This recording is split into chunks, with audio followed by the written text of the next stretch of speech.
In the shadow of an ongoing energy crisis, several European nations are quietly turning back to one of humanity's oldest fuel sources, peat.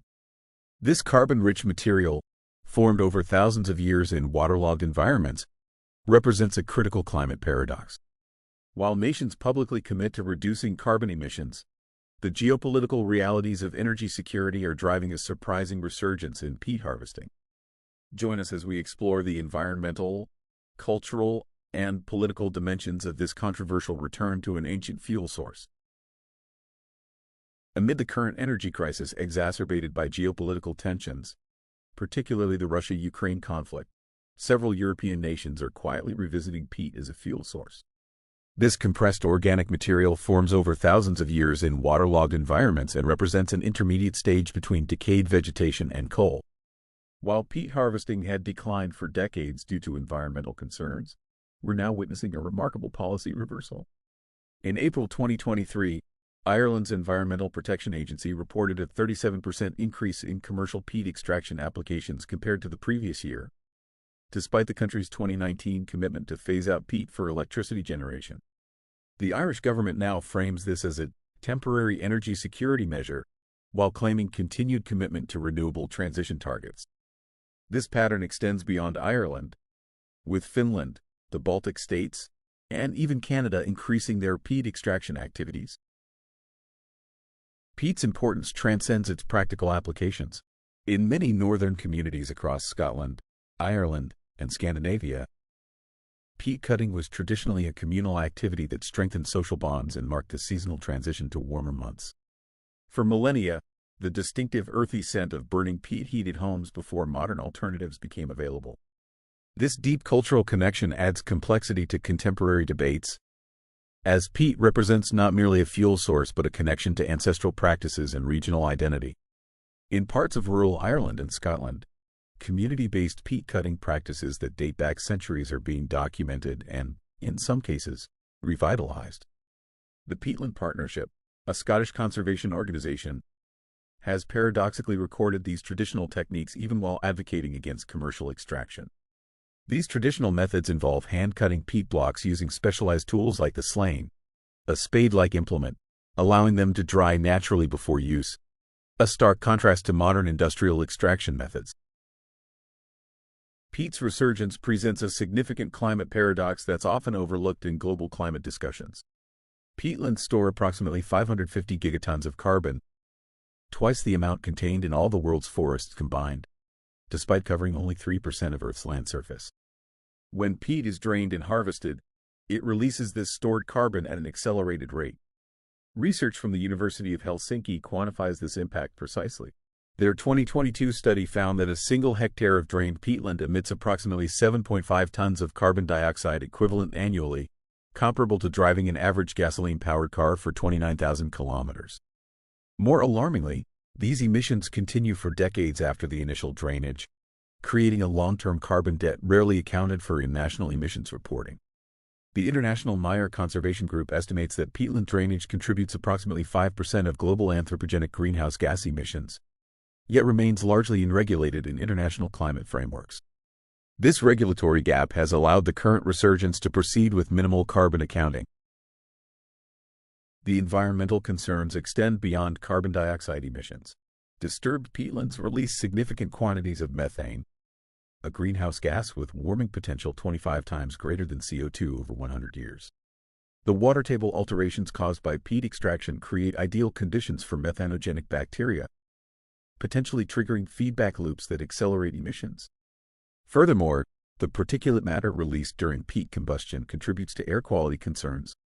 Studies from the Finnish Institute for Health and Welfare indicate elevated respiratory risks in communities near peat burning facilities. These multifaceted environmental impacts make peat's resurgence particularly concerning for climate scientists, who point to the disconnect between countries' stated climate ambitions and their practical energy policies during times of crisis. Peat's revival is inextricably linked to the reshuffling of energy politics following the Russia-Ukraine conflict. Finland, which derives approximately 5 to 7% of its energy from peat, had been gradually reducing this percentage until 2022.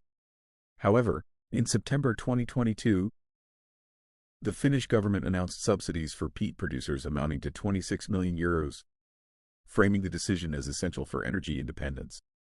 Similarly, according to industry reports from the European Peat and Growing Media Association, the Baltic states have increased peat harvesting by an estimated 22% since 2021. Estonia, where peat has historically been a significant export commodity, has explicitly included expanded peat harvesting in its energy security strategy published in March 2023. This trend extends beyond Europe to Canada, where the peat industry reported a 15% increase in extraction permits in 2022, with approximately 40% of production now directed toward fuel applications rather than the traditional horticultural market. The geopolitical calculus driving these decisions reveals the fragility of climate commitments when confronted with energy security concerns. Nations previously committed to peatland restoration are quietly modifying regulations to facilitate extraction.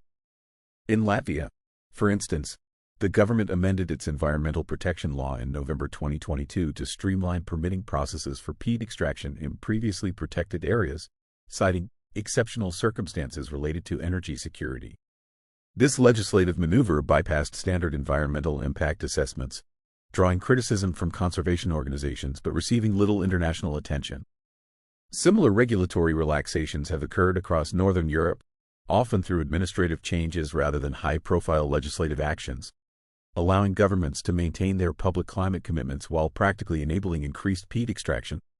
These regulatory shifts highlight how energy crises can undermine environmental protections through bureaucratic channels that receive minimal public scrutiny. The economic implications further complicate the picture. Peat harvesting creates rural employment opportunities in regions often struggling with population decline and limited economic diversity. In Ireland's Midlands, where peat industry downsizing had already created economic hardship, local communities have cautiously welcomed the partial revival despite environmental concerns. This tension between immediate socioeconomic benefits and long-term ecological costs creates political incentives that frequently favor short-term solutions. Rural communities dependent on peat extraction face difficult transitions as climate policies evolve, creating a social justice dimension to peat regulation that policymakers must address through targeted economic development programs for affected regions. Perhaps the most unexpected aspect of peat's resurgence is the renewed interest in traditional harvesting methods. The knowledge systems surrounding traditional peat harvesting contain a sophisticated understanding of local hydrology, plant succession patterns, and sustainable yield calculations developed through generations of observation. Dr. Maeve O'Connor of University College Dublin has documented how traditional harvesters could identify optimal cutting locations through subtle vegetation indicators and soil characteristics that modern mechanical methods often overlook. This indigenous knowledge, previously dismissed as unscientific, is now being reconsidered by researchers developing sustainable management protocols. Some researchers argue that limited, traditional harvesting may represent a middle path. A 2023 Journal of Environmental Management paper suggests that carefully managed, small-scale peat harvesting combined with active restoration of other peatland areas could be carbon neutral over 50 years. This research remains controversial but highlights the nuanced debates within environmental policy circles. Technological innovations are emerging at the intersection of tradition and modernity. Companies like Biolan in Finland are developing enhanced peat products that combine limited amounts of harvested peat with biochar and other organic materials to create fuel briquettes with improved combustion efficiency and reduced emissions profiles. While still carbon positive, these hybrid approaches potentially offer transitional solutions as countries work toward renewable alternatives.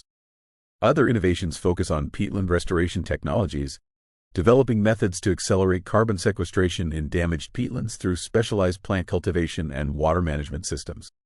These technological approaches seek to balance the continued use of peat with mitigation strategies that could reduce its overall climate impact, though critics argue that full preservation remains the only truly sustainable option. As nations navigate the competing demands of climate commitments and energy security, peat sits at an uncomfortable intersection, a carbon-rich resource being reconsidered despite its known environmental impacts. The decisions about this ancient fuel source in the coming months may set important precedents for how countries balance immediate energy needs against long-term climate goals. The peat resurgence highlights a broader challenge in climate policy: the difficulty of maintaining environmental commitments during energy crises. What was once considered settled policy, The gradual phase-out of peat extraction has been rapidly reconsidered when energy security concerns intensify. This pattern raises questions about other climate commitments' resilience during geopolitical or economic stress periods. Some countries are exploring regulatory frameworks that permit limited peat extraction while mandating proportional investments in peatland restoration elsewhere. Others are establishing sunset provisions that allow temporary increases in peat harvesting while legally binding themselves to more aggressive phase-out timelines once the immediate crisis subsides. The resurgence of peat as a fuel source represents one of the most striking examples of how climate commitments can falter when confronted with energy security concerns. This ancient material, which has heated homes for millennia across northern Europe, now finds itself at the center of thoroughly modern dilemmas about carbon emissions, cultural heritage, and geopolitical stability. The contradictions are stark. Peatlands store twice as much carbon as all forests combined. Yet nations are increasing extraction even while pledging to reduce emissions. The most sustainable path forward likely involves explicitly acknowledging these tensions rather than making unsustainable rhetorical commitments. As countries navigate the complex trade-offs between immediate energy needs and long-term climate goals, the decisions made about peat will serve as a bellwether for climate policy resilience in an increasingly unpredictable world. The peat paradox reminds us that environmental sustainability cannot be separated from energy security, cultural values, and economic realities, a complex balancing act that will define our response to climate change in the coming decades. Thanks for watching. Please like, subscribe, and hit the bell icon for updates. Your feedback is appreciated. We hope to see you again.